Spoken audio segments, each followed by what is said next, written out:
Hello viewers, আসসালামু আলাইকুম। Welcome back to মাহিরাস মামা ইউটিউব চ্যানেল এবং ফেসবুক পেজ থেকে নতুন আরেকটি ব্লগ দেখার জন্য ওয়েলকাম জানাচ্ছি সবাইকে। তো আজকে হচ্ছে যে বাসায় পানি নেই, তাই মা মেয়ে সকালবেলা বাসায় থেকে বোরিং হচ্ছিলাম। আর যেহেতু পানি নেই সেহেতু কোনো কাজ করা পসিবল হচ্ছিল না, তাই মাহিরাকে নিয়ে একটু বের হয়েছি যে চলো একটু ঘুরে আসি। একটু মানে মার্কেট থেকে শপিং মল থেকে ঘুরে আসি, ভালো লাগবে। তো ওকে নিয়ে আসলে ইদানিং আমি বিকালবেলা বের হই না। এখন হচ্ছে যে দিন অনেক বড় হয়ে গিয়েছে। দুপুর টাইম বা সকাল টাইম বের হলেই বেটার মনে হয়। তার কারণ হচ্ছে যে মানে মাগরিবের আজান দেওয়ার সাথে সাথে মনে হয় যে দিন শেষ হয়ে গেছে। যাই হোক, একটু ভাইয়ের দোকানে গেলাম, ওইখান থেকে আমার একটা ননদিনী আছে, ওকে বললাম যে চলো যাবে নাকি। ও বললো আচ্ছা চলেন। তো ওকে নিয়ে একটু হাঁটতেছিলাম, হাঁটতে হাঁটতে বলতেছিলাম যে আসো তোমাকে নিয়ে আজকে তিগোতাতে যাই। তো ওকে নিয়েই গিয়েছিলাম। আসলে আমারও টুকিটাকি কিছু কেনার ছিল। আসলে মূলত গিয়েছিলাম মাহিরার জন্য একটা পারফিউম কিনতে। বাচ্চাদের পারফিউম গুলো এখানে স্মেল গুলো অনেক ভালো হয়। তো এর জন্য ওর জন্য একটা আলাদা পারফিউম কেনার জন্য গিয়েছিলাম। আর ওয়েদারের এত বাতাস ছিল কি বলবো, মানে বাতাসে আমাদেরকে উড়িয়ে নিয়ে যাচ্ছিল, এইরকম আর কি অবস্থা। তো যাই হোক, হাঁটতে হাঁটতে আমরা তিগতার সামনে এখন চলে আসছি।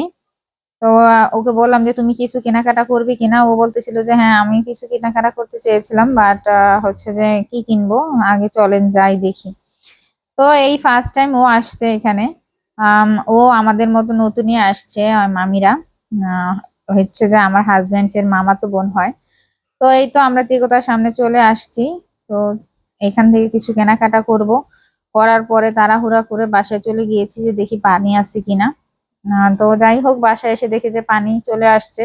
আসার পরে এই যে দেখেন আমার রান্নাঘরের অবস্থা। এসে আগে কটা ভাত রান্না করেছি, আর হচ্ছে মাছ ভেজে রেখেছি। এটা রান্না করব হচ্ছে কচুর গাঁটি দিয়ে, যেটাকে ছড়া বলে বা কচুর মুখী বলে, এক একজন এক একটা বলে। তো এটা দিয়ে রান্না করব, আর এটা কিন্তু খেতে বেশ মজা হয়েছিল।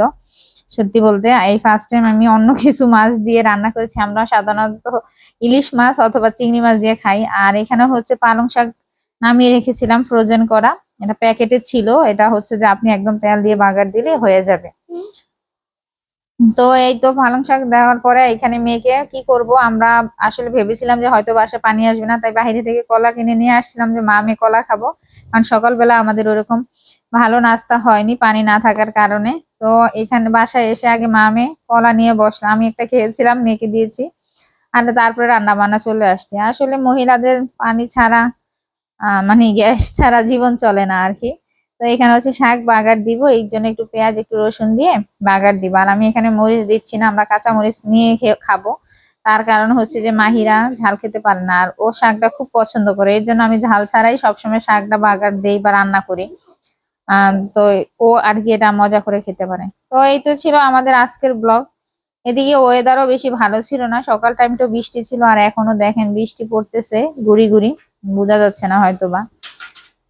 ওয়েদার ভালো না থাকার কারণে শরীর মন কোনোটাই ভালো থাকে না, বিশেষ করে আমার। তো এই তো উম, বাইরের ওয়েদার দেখতেছিলাম, আর এখানে এই যে আমার শাক বাগার দেওয়া হয়ে গেছে। তো এই ছিল আমাদের আজকের ভিডিও।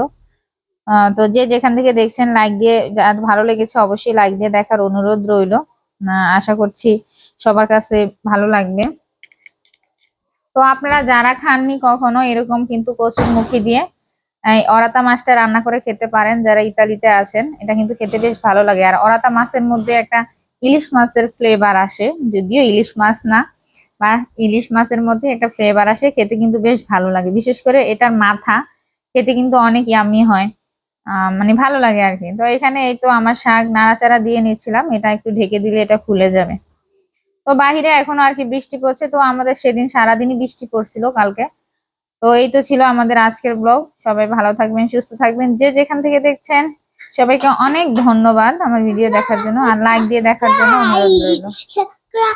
সাবস্ক্রাইব।